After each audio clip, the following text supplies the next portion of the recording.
Yesterday I did some repairs on my 159 liter board formula. I use it for foiling specifically. This is carbon fiber, and I thought, well, why not use some black pigment in there to help with UV protection, because the pigment makes it so sun damage can't go past the very outside. And then I saw this, which was fiberglass, and I was like, well, let's put some black paint on there because I had some extra paint. And then I was like, this looked nasty, so I started painting this guy, and like, okay, yeah, I'm definitely painting this top black. Blue I like, the gray I like, the bottom's white, so that's fine. But the wood, I don't have any sails or any gear that's kind of tan wood color. I love the wood, I love the texture, but this is failing in many spots, so I'm going to be repairing this a bunch, so might as well paint it black. I'm going 40 milliliters resin, 8 milliliters hardener, which is a 5-to-1, 10 milliliters of salt, and 2.5 milliliters pigment. Nice, it is thoroughly mixed. I'm going to start with a larger brush first and do the large areas and go to do fine work later, just because I want to make sure I don't run out of pot time. This is in a pretty narrow pot. This is going pretty fast already. I'm not sure if I used enough salt with only 10 milliliters, but we'll see. As long as it's not super slippery stuff, I think I should be good. And spreading it out just to help increase pot life. I'm not going to pour it all out, but this should help speed up how quickly I can put the epoxy paint down. All the salt, somehow, even though I thoroughly mixed it, it weighted down to the bottom. So I guess it's kind of a constant mix thing, and probably a larger container for the 40 milliliters would be better, because I can kind of mix every time I pull out the paintbrush. But just kind of mixing once and then going out, it doesn't stay neutral. So I'm either going to mix each time for the next round, or I might just add some salt, sprinkle some salt on after I'm finished. Whatever stays. For this next batch, I'm going to do the same: 40 milliliters resin, 8 milliliters hardener, and 2.5 milliliters pigment. So far it's looking pretty cool. I think 10 milliliters, 2, and just under 1 of the pigment will do great to finish up the little pieces I need to fill in.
All finished, looks way better. Now any future damage that happens to this board, I can replace it with carbon fiber and it's not going to be discolored. And when I get time, or probably the next repair, which will need another repair, or if I have time, I'm going to paint the sides dark gray and the bottom light gray, and that should really complete the board and make it look really good. Also, these stickers are looking pretty worn out. I might just go full white for this spot. Really happy, I think it looks cool. It's all repaired and ready. Last night I had my 1000 Millennium front wing, 95 centimeter fuselage, and 330 back wing. It was so stable. I loved it for the jibing and just so comfy. But I noticed that this is all slippery back here, and as I was jibing, I had to really be careful with my footing so it wouldn't slip off. This area here is good, and there's a small spot here which isn't good, and this area is all good, but this is a little slippery. I probably won't put my foot here, so that'll be okay. I'm gonna kind of mark out areas that just are a little slippery here, so I'm gonna try 40 grit. The idea is to prep it for an extra coating. So the areas that need initial coating of grip are right through here, and this whole back area here. I'm going to use some denatured alcohol.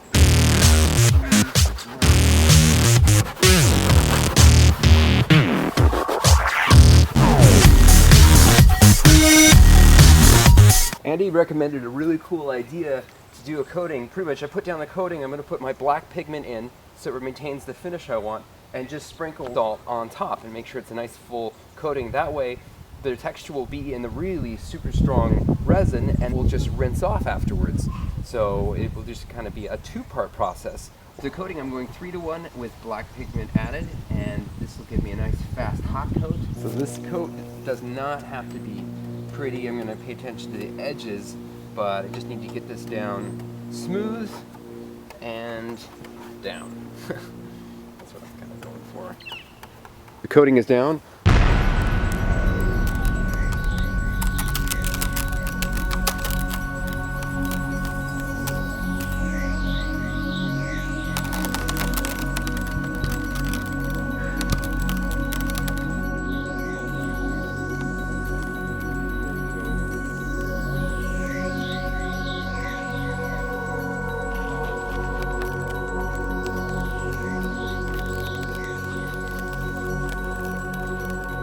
This is pink Himalayan sea salt. It's the same salt I used the texture over here, which I like, which is good. It's going on smoother, and it's coarser than table salt. That's huge. That's not going to give me any texture. I think it's really important to use the right coarseness. If you guys have any advice on what coarseness, or if you have a brand of a specific salt, like, oh, this one worked really well. In case of this is a really good mix, it's Sherpa Pink fine grain Himalayan pink salt.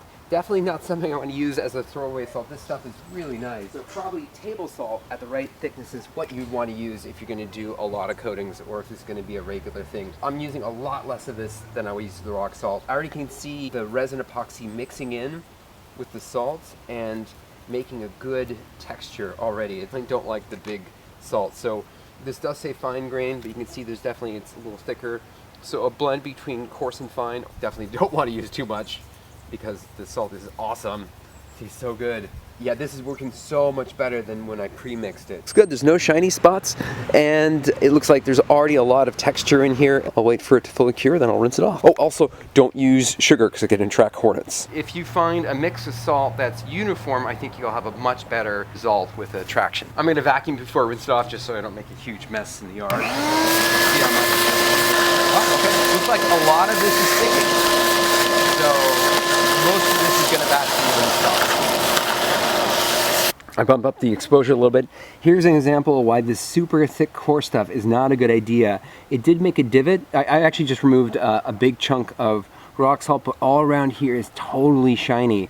So I'm so glad I used a finer grit salt rather than just like, oh, let's see what's working, because that would be a whole lot of coating and a whole lot of work, and it wouldn't give me the finish I want. Got everything I could with a vacuum, so now I'm going to spray it down. See how fast, one spot. The spraying was pretty quick. Spraying was quick. I was thinking beforehand, man, it'd spray it down. Set, and then I have to come back at it, or maybe just do this, let it sit for now, and come back before. Okay. All the salt will be dissolved. Thanks.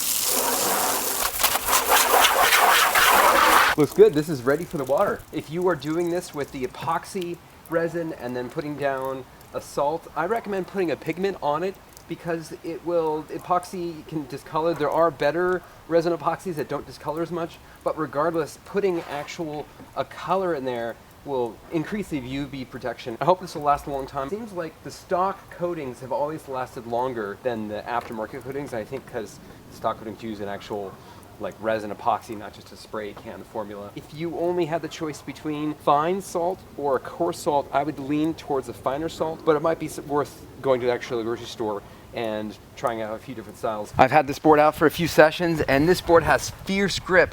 When I was tightening down the back bolts, I actually slipped and ground my knuckle into the texture, and it cut my knuckle a little bit, and I can run my hands over it gently without any issues, but there are some sharp spots, and I want it to be gripped, but I don't want to injure myself, so I believe I have a worn out 220, and my theory is I'm going to carefully go over and just go over the whole thing really lightly and make sure there's no sharp, really sharp spots. Here's a good example of a spot that just is sharp, and I don't need it to be that sharp to stay on the board. See how fast? And it's not wearing out too fast. There's a lot of grip here.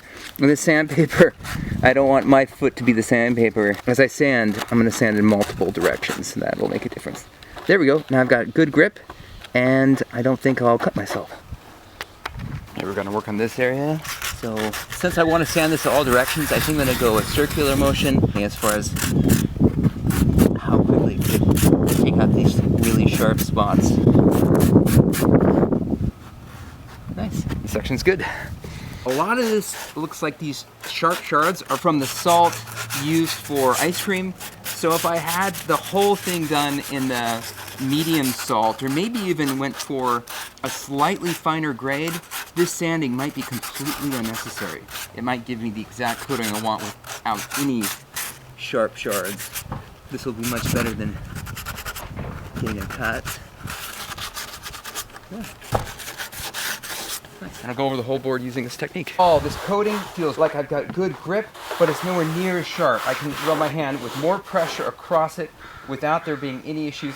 Technically, it has less bite, so it is a little slipperier than before, but I don't have to worry about being on this with border shorts. Last time I was on here with border shorts, I was nervous, like, don't even fall, because if my knee hits, it'll just scrape it up like crazy. Now, it just, like, even with pressure, I'm not concerned at all with me getting hurt. So this is really good. There's a lot of coating on there. If you do your own coating or a spray-on coating and you find, oh, geez, that's really too sharp, just a few minutes with, I would say, 220 to 600 grit. If you have any questions, let me know. Like, subscribe, and shares are always nice. And thanks. Have a great day.